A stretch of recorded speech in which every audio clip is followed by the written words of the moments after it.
اعوذ باللہ من الشیطان اللعین الرجیم بسم اللہ الرحمن الرحیم الحمد لأہلہ والصلاة والسلام علی اہلہا اما بعد فقد قال اللہ تبارک وتعالی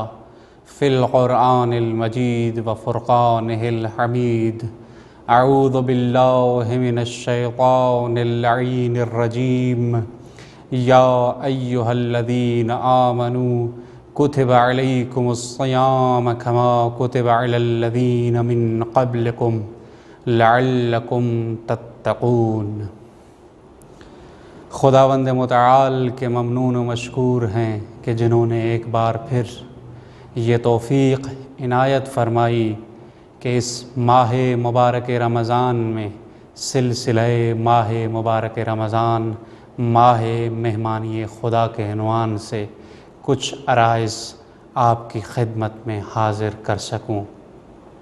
آج کا عنوان عبادت و اطاعت الہی ہے۔ قرآن مجید نے یہ واضح طور پر فرما دیا ہے کہ اس جہان کے تمام موجودات اور خصوصاً جن اور انسان کی خلقت کا مقصد عبادت و اطاعت خداوند قدوس ہی ہے۔ خداوند متعال کی عبادت اور ان کی بارگاہ میں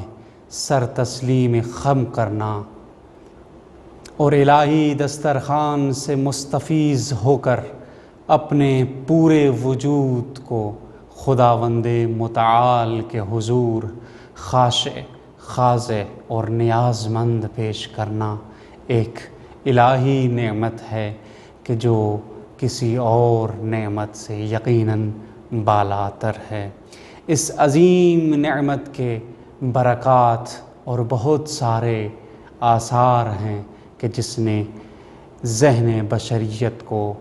اپنے اندر مصروف عمل کیے رکھا ہے۔ کبھی کبھار ہماری فکر، ہماری سوچ اسی تگ و دو میں رہتی ہے کہ اگر عبادت خداوند قدوس نہ ہوتی تو یہ زندگی بے معنی اور بے مقصد نظر آتی، یہ ایک ایسی صحرائی ریت کی مانند ہوتی کہ جس نے شادابی، تر و تازگی اور سرسبزی کی چاشنی چکھی نہیں ہوتی، اور انسان اپنے دلی سکون کو حاصل کرنے کے لیے در در بھٹکتا رہتا اور اپنے اندر سعادت، نیک بختی کے چراغ کس طرح جلائے رکھتا اور کس طرح اس پرخطر دور کے نشیب و فراز میں اپنے اعلیٰ ہدف اور مقصد کو پانے کے لیے حرکت کر سکتا۔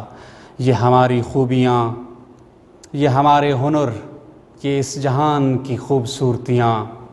یہ ہمارے وجود، بلکہ ہماری پوری حقیقت خداوند متعال کی خالص اطاعت اور عبادت میں پوشیدہ ہے، جس کا کوئی بدل و بدیل نہیں ہے، یہاں تک کہ اس چیز کا کوئی بھی دوسری چیز مقایسہ و مقابلہ نہیں کر سکتی۔ انہی عبادات میں سے ایک عبادت روزہ ماہ مبارک رمضان ہے کہ جو انسان کو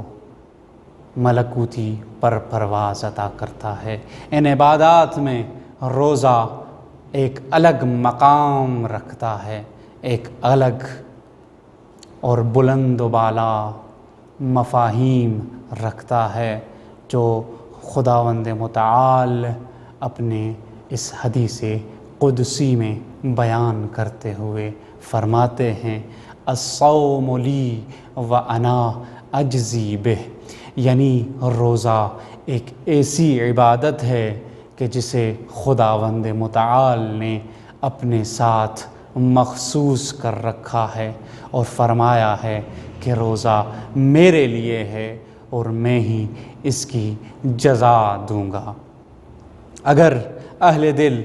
عرفاء اور اہل معرفت کی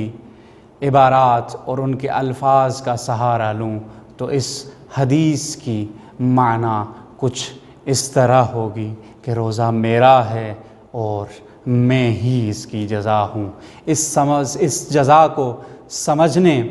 اور درک کرنے کے لیے باطنی پاکیزگی اور دلی طہارت کی ضرورت ہے۔ اگر ہم اس مختصر سی مگر جامع حدیث کی معنی کی طرف طائرانہ نظر ڈالیں تو ہمیں اس حدیث کی 3 قسم کی معانی متصور ہوتی ہوئی نظر آتی ہیں۔ پہلی معنی وہی ظاہری معنی کہ جو ہمارے معاشرے میں مشہور و معروف ہے کہ روزہ میرے لیے ہے اور اس کی جزا میں دوں گا اور اس کی پاداش میں دوں گا۔ بظاہر یہ حدیث روزہ رکھنے پر تاکید کرتی ہے، جبکہ اس پر یہ اعتراض ہو سکتا ہے کہ کیا دوسری عبادات کی جزا اور پاداش خدا کے علاوہ کوئی اور دیتا ہے، کہ یا وہی روزہ فقط ایک عبادت ہے کہ جس کی پاداش اور جزا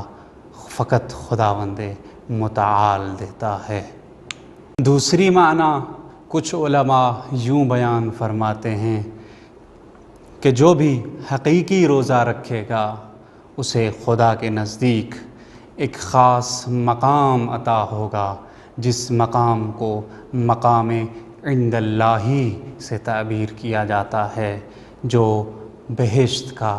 پہلا درجہ کہلاتا ہے، اور اسی درجے کے ذریعے بہشت عدن اور بہشت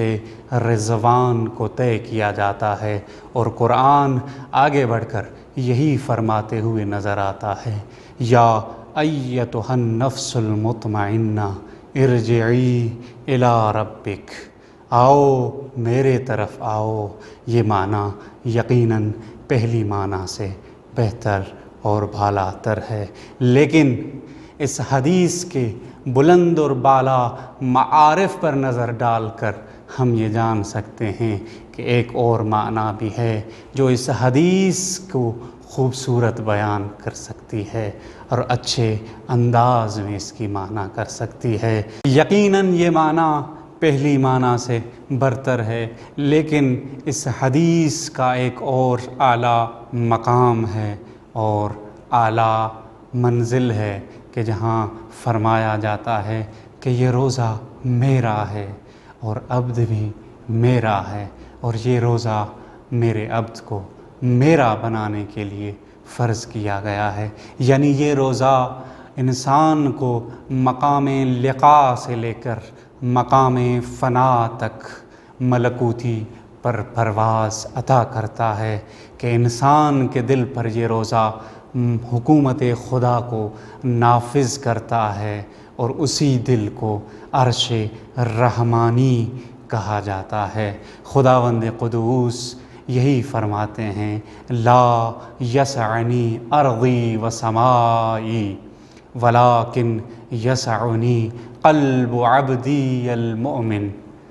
کہ قلب بندہ مومن بندے کا دل ہی ہے جو اتنی وسعت اور گہرائی رکھ سکتا ہے کہ میرا حضور ہو سکے۔ یہ سما اور یہ عرض، یہ زمین اور آسمان یہ لیاقت نہیں رکھ سکتے کہ میرا حضور دیکھ سکیں۔